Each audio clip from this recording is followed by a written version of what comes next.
ยจะประมาณ2 มื้อนี่แหละอยู่จนเขาก็ด้วยเหตุนั้นเขาก็ต้องซื้อเครื่องตัวใหม่ให้กันในการทางนอกกับมีลมลมพัดแห้งฝนตกหนักไทยทุกคนตอนนี้ก็ร้านมาเนี่ยเนาะคือได้ยินข่าวมาประมาณ2 มื้อนี่แหละของพายุสีขาวและตอนนี้กำลังมาซื้อเครื่องเกียมอะไรกันก่อนเอาตลอดภายใน3 มื้อเนาะเดี๋ยวอันนี้ก็เป็นการมาญี่ปุ่นครั้งแรกรายการมาเจอเหตุการณ์ที่บ่คาดฝันจะเกิดขึ้นแต่ว่าเราจะต้องตั้งสติแล้วก็ผ่านมันไปให้ได้แต่ว่าจะบ่ฮู้ว่าจะเป็นจังได๋หาอย่างเลาะซื้อเครื่องก่อนนี่เข้ามาเดี๋ยวมีพวกมันสดแห้งต่างๆซื้อ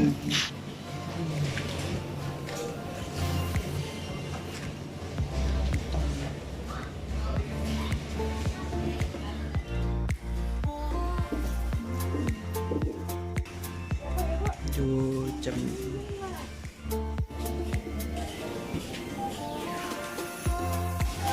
ตอนนี้คือกำลังต่อคิวจ่ายเงินคือคนมหาศาลนั่นไปเลยแหละต่อคิวจนทางงานแล้วก็อีกครั้งหนึ่งก็คือมีบอนจ่ายเงินประมาณ10บอนก็คือคนเต็มทุกช่องเลยแล้วก็ทุกคนก็ซื้อเครื่องแบบว่าก็คือตุนไว้ประมาณยังต่ำคือ30,000นะ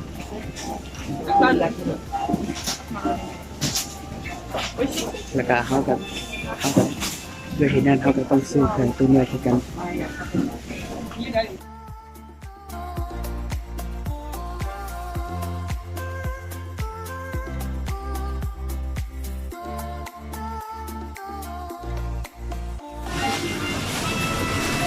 อันนี้ก็ฮอตคิวฮอตใจเลยละมันจะติดมาประมาณเกือบชั่วโมงเลย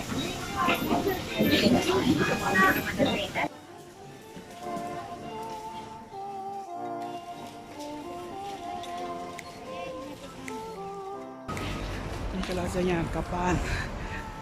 มีเครื่องโคตรเหี้ยแล้วไปเจอกันอยู่บ้าน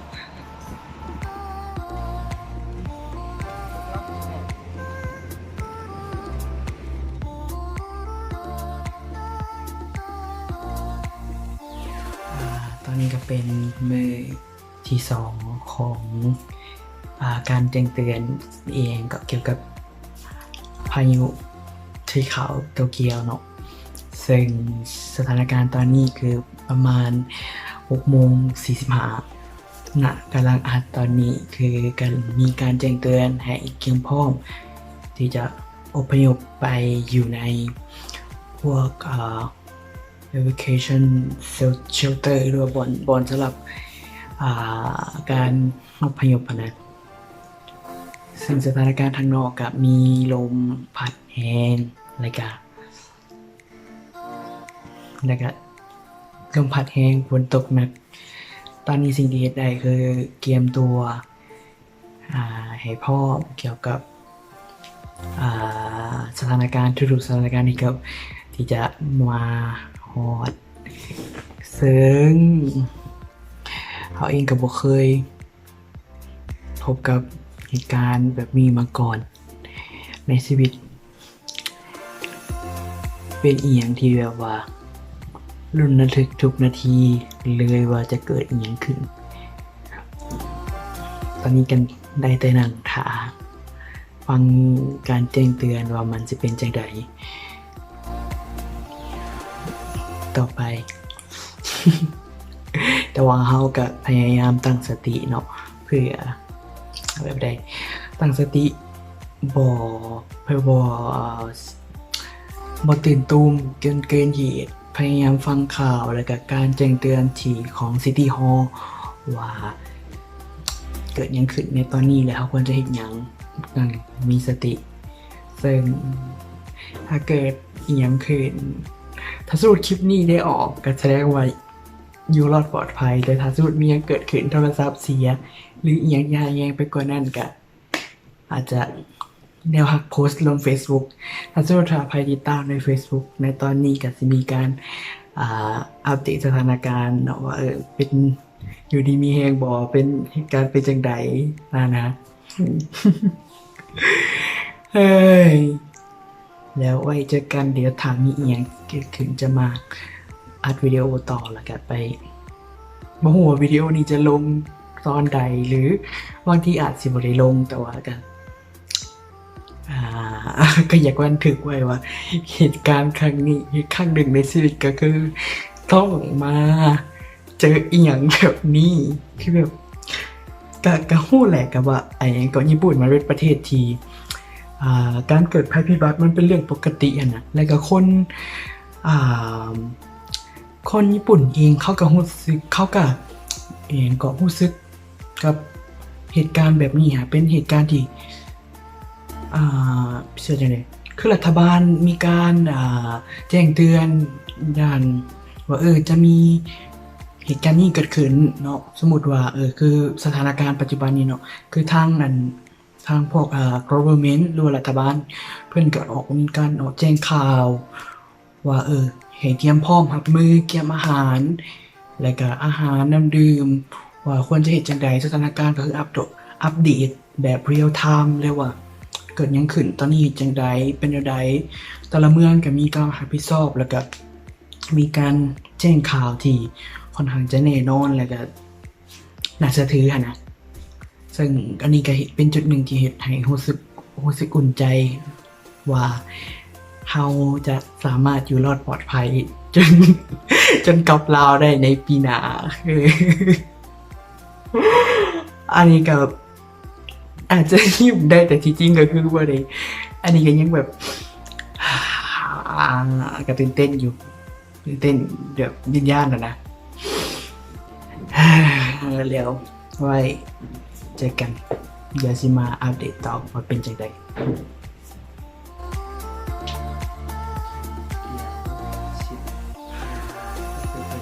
ก็สิใครเป็นคนทันเขาว่าเป็นจังได๋เป็นจังได๋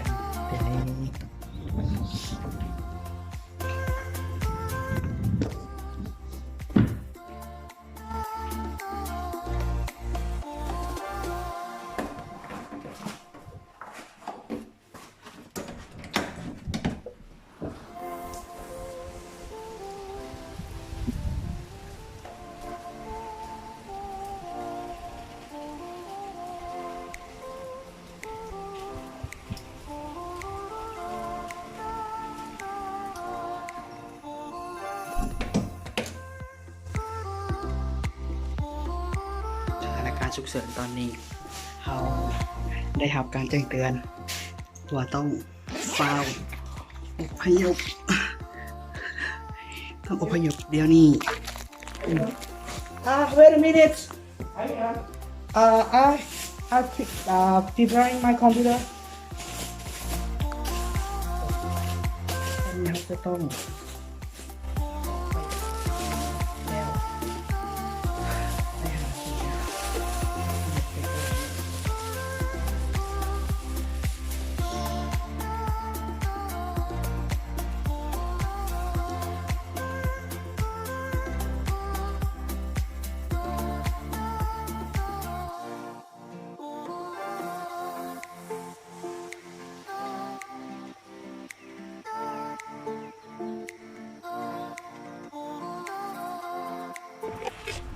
ตอนนี้เรากำลังมาเชิญเบิ่งบอลเขาอยู่เนาะว่าสถานการณ์เป็นจังใดเขาอยู่วันนี้ว่าโคกานิบอลเขาอยู่แมนไมระนี่เขาอยู่นี่ไมระโจตอนนี้ก็มี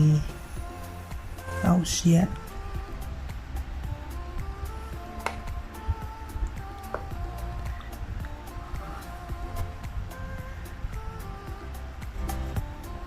Light Thunder กับวงว่าเป็นยังไงว่าเอาเบิ่งสถานการณ์ลมพัดมันจะมีบอกก็เบิ่งทิศทางกระแสลมเป็นยังไงตัวนี้ก็เป็นพวกอุณหภูมิฝุ่นปริมาณน้ำฝุ่นลมตรงช่วงตอนจากโมงช่วงตอนนี้9 โมงแล้วก็10 โมงตอนนี้เราพอเวลา10 โมงก็คือการมีฝนตกแล้วก็ฟ้าห้องลมก็ประมาณเมื่อกี้นี้ช่วงวาง9 โมงคือตอนช่วงนี้เนาะที่ลมมันมาแรงที่สุดพอมันช่วงเวลาตัวเป็นสีม่วงคือมันเข้ามาฮอดโตเกียวตอนนี้ก็สถานการณ์ก็เริ่มผ่อนลงแล้วมั้งสถานการณ์เริ่มผ่อนลงแล้วก็กลับมาเป็นปกติก็คือว่าพายุก็ถือว่าว้าวได้เลยก็บอกว่าได้เต็มปากแต่ว่าก็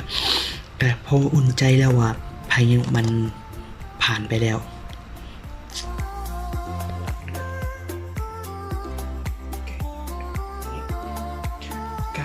ตอนนี้ก็เป็นเวลาประมาณ10 โมง 40ตอนเช้าเนาะของมื้อวันที่13 เดือน 10ซึ่งกาจิมาว้าวสรุปเกี่ยวกับสถานการณ์เมื่อวานนี้วันที่ว่ามันเกิดขึ้นแน่เป็นจังได๋อันนี้ก็ฮักกระตื่นนอนจริงก็ตื่นได้ประมาณชั่วโมงแล้วนะแต่ว่าฮักก็ได้นอนวันช่วง 3-4 โมงของวันที่23แล้วก็คือตอนกลางคืนของวันอาทิตย์นั่นแหละอันหลักๆก็คือบ่กล้านอนนั่นแหละก็คือเราติดตามเบิ่งว่าสถานการณ์เป็นจังได๋เหตุการณ์มันเริ่มขึ้นประมาณ3 โมงแรงของวันที่12ที่พายุมันพัดเข้ามาแล้วมันเริ่มมีการแจ้งเตือนว่าพายุเข้าโทรศัพท์ก็ดังแบบ emergency alert มันส่งมาแล้วก็หมู่ในกลุ่มพวกกลุ่มนักเรียนแลกเปลี่ยนนำกันจะส่งมาเตือนกันว่าเป็นจังได๋ให้เตรียมตัวเพราะว่าพายุลึกเข้ามาฮอดญี่ปุ่นแล้วเฮาก็สถานการณ์ตอนนั้นก็คือเฮาเพราะว่าตอนเช้ามันเป็นจังได๋เหตุการณ์มันคือสิบ่มีอีหยังเกิดขึ้นนี่แหละคือประมาณว่าขณะลมธรรมดาฝนตกค่อยๆอากาศเย็นสบายเฮาก็นอนชิลๆไปก็คิดว่าคงสิบ่มีอีหยังกันนะเฮาก็ทำใจพยายามตั้งสติบ่พยายามกังวลหลายพอเห็นคนญี่ปุ่นเขาก็บ่ได้แตกตื่นกันนะว่าต้องเฮ็ดจังซี่แต่ว่าเฮาก็พยายามโอเคตั้งสติก่อนวันนี้พอนี่3 โมงบัดนี้3 โมงครึ่งมันเริ่มเตือนมาสัญญาณเตือนมานั่นนี้เฮาก็เริ่มอยู่บ่สุขแล้วก็เริ่มหมู่ก็บอกว่าหมู่ที่อยู่อีกเมืองหนึ่งที่อยู่ข้างๆกันนะเราก็ส่งข้อความมาแล้วบอกว่าตอนนี้เราก็เตรียมตัวว่าเมืองของเราก็ประกาศว่าให้เตรียมตัวให้เตรียมพร้อมกับการอพยพเฮาก็อ้าวอีกแล้วเฮาก็รู้ที่อยู่ห้องนำกันนะก็รับอีเมลคล้ายๆกันก็มาอันนั้นก็หาเฮาบ่ดอกอันนั้นก็ถามว่านั่นเจ้าบ่เตรียมตัวบ่แบบเขาก็เตรียมตัวหยัง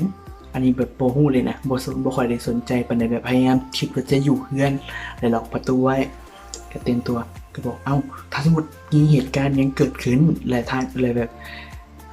ทางพวกทางการของญี่ปุ่นนะของซิตี้ฮอลล์ประกาศว่าบ่ปลอดภัยจงอพยพก็สิไปได้ทันนะก็สิแบบถือพวกขนมปังนมไปสั่งเพราะแบบว่าให้เฮาได้มีชีวิตแบบที่แบบจังได๋ว่ากินพอสักมื้อ1 2 มื้อนะที่แบบไปอยู่ในบ่อนหลบภัยบนสถานที่สำหรับหลบภัยอพยพนั้นเฮ เขาก็เตรียมตัวเขาก็ตื่นกันหน่อยหนึ่งฝนก็เริ่มมาบัดนี้ฝนมันก็เริ่มตกแห้งขึ้นฟ้าก็มืดลงเพราะว่าตอนนั้นก็3 โมงครึ่งนี่แหละฟ้ามันมืดลงมันมืด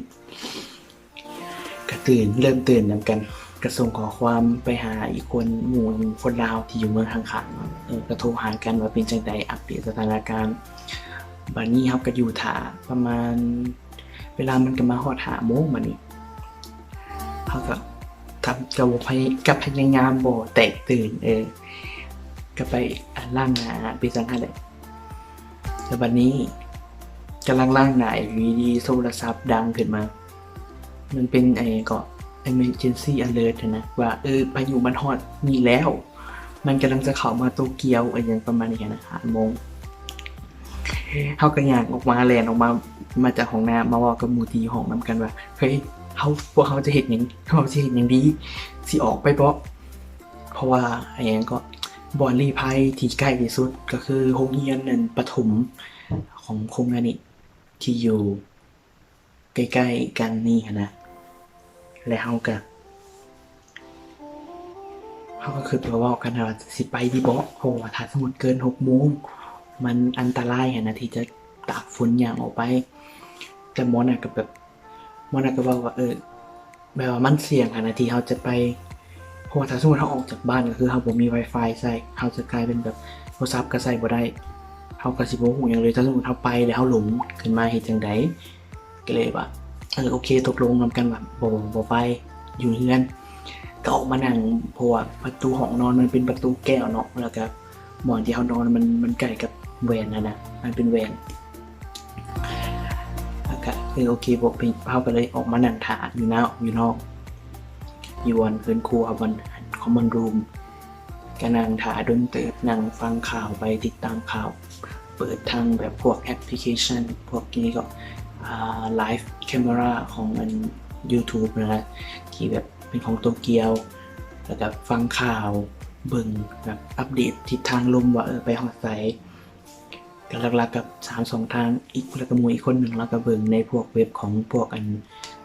City Hall นะของเกี่ยวกับเว็บของโตเกียวบอกแบบโตเกียว Disaster Prevention อย่างสักอย่างนี้แหละว่าเขาจะประกาศให้อพยพแล้วบ่ซึ่งเขากับไปเบิ่งในเมืองเขาแล้วก็แต่ว่าบ่เห็นเขตของเขาก็เลยก็ภูมิใจแล้วก็ได้ย่างออกไปเบิ่งทางนอกแบบว่าเบิ่งเหมือนคนทางนอกว่าเขาเฮ็ดหยังก็ยังเห็นคนอยู่เฮือนอยู่อะไรแบบคนข้างบ้านเฮานี่ก็เราก็ยังอยู่เฮือนของตัวเองครับเราก็เลยตัดสินใจโอเคอยู่เฮือนแล้วก็ล็อกประตูให้แน่นเราก็เก็บเครื่องไว้จังได๋เข้ามาหลังจากนั้นประมาณก็ถ่ายประมาณ2 ชั่วโมงก็ได้โทรไปบอกพ่อแม่แล้วก็บอกข่าวอะไรแจ้งว่าเหตุการณ์เป็นจังใดตอนนี้ฮอดใส่แล้วกับพยายามรายงานบ่อยากให้เพิ่นเป็นห่วงว่าเฮาอาการเป็นไงฮู้ว่าปลอดภัยนะแล้วก็บัดนี้ประมาณก็ตอน 7 โมงเนาะมันก็มีแจ้งเตือนมาแบบมันจะแจ้งอัปเดตทุกๆชั่วโมงหรือว่า2 ชั่วโมงนะมันจะเป็นแจ้งออกมาเป็นข่าวว่าตอนนี้ฮอตนี้แล้วและมันจะมาฮอตโตเกียวเวลา 9 โมงซึ่งตอนแบบมันมาฮอตตอน 9 โมงแบบเขตเฮาก็บ่แม่นเชื่อจังได๋เฮาก็อยู่ในเมืองโตเกียวนะแต่ว่ามันบ่แม่นเขตที่ถูกผลกระทบขนาดนั้นที่เขาเจ้าย่านคือเขาย่านนี่คือย่านน้ำท่วมเพราะว่าเมืองใกล้ๆนี้ที่มันใกล้กับแม่น้ำทามะมันขึ้นมามันล้นตลิ่งแล้วก็มันขึ้นมาท่วมและคนที่อยู่แถวพวกนั้นเขาก็เลยให้อพยพซึ่งเฮาอยู่ไกลจากแม่น้ำทามะประมาณ18 กิโลนี่แหละประมาณนั้นก็เลยบ่ได้อยู่ในพื้นที่เสี่ยงแต่ว่าถามว่าได้รับผลกระทบมันก็จะเป็นพวกลมพัดแห้งแล้วก็ลมพัดแห้งแล้วฝนตกที่แบบมันพัดเวลาพัดเซเว่นนะแหวนมันจะเป็นแหวนแก้วเนาะอยู่ห้องแล้วก็เป็นทัดออกไปจะเป็นสั้นแบบสแตนเลสนะแล้วมันก็พัดใส่ตึงใจหนึ่งก็คือตื่นนะก็ย่านนะแบบ ก็นั่งขอบฟ้าอันเพื่อนเบิ่งมันเป็นปูนบ่มันเป็นปูนบ่มันทนอยู่บ่ประมาณเนี้ยนะจะตลกดีแต่ก็คือว่าแบบ อันโพสิซอนนั่นก็คือแบบฝนมันตกแหงเฮาก็ย่านความรู้สึกตอนนั้นก็ย่านนะแบบหนังเอามานั่งนบอยู่คือว่าใจได้ดีก็นบอยู่พอแก้วไม่แก้วอย่างสักอย่างอะไรญาติแหงคือมาแบบว่าเป็นประสบการณ์เหี้ยๆเลยนะ เป็นประสบการณ์ครั้งแรกในชีวิตที่แบบว่า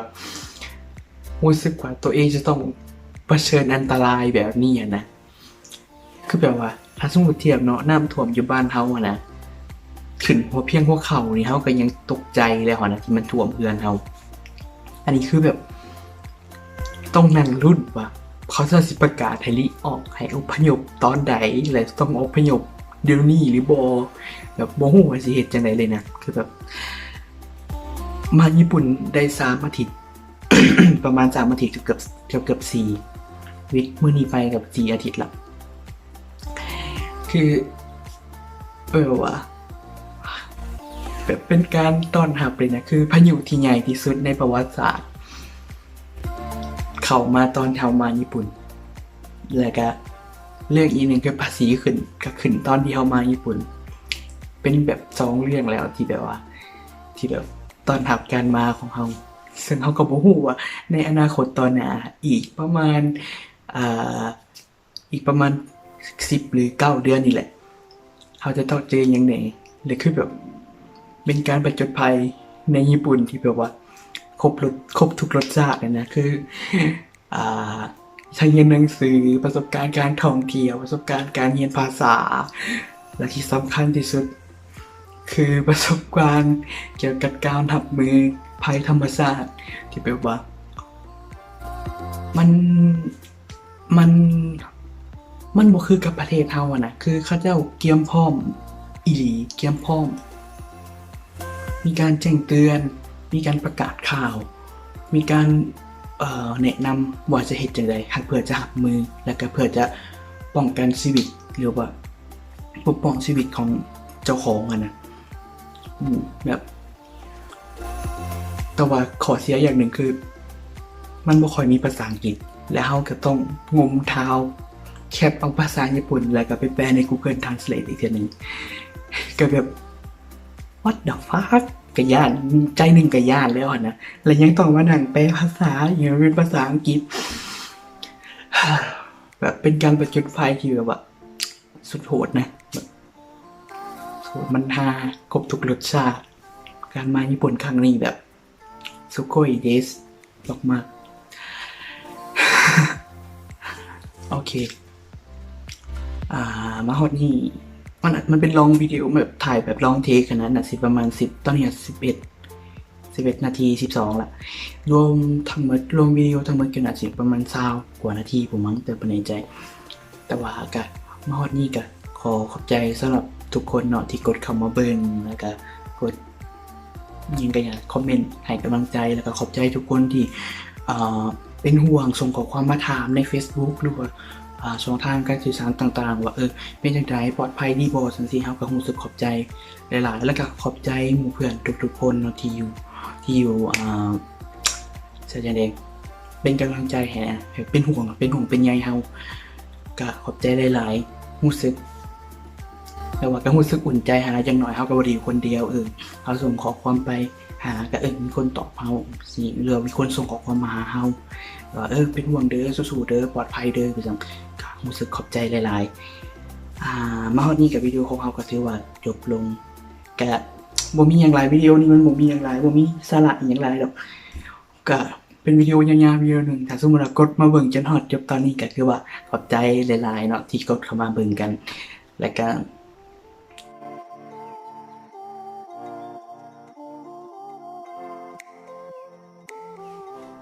เสริมอีกหน่อยหนึ่งเดี๋ยวเราสิพาออกไปเบิ่งทางนอกว่าเหตุการณ์หลังจากที่มันผ่านไปว่าทางนอกมันเป็นจังได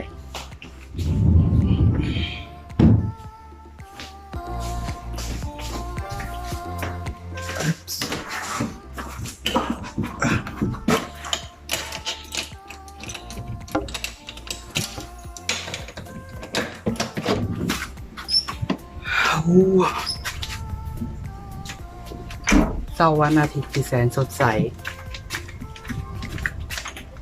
บ่อยากจะเชื่อเลยว่าเมื่อคืนนี้คือมีพายุเข้าเนาะ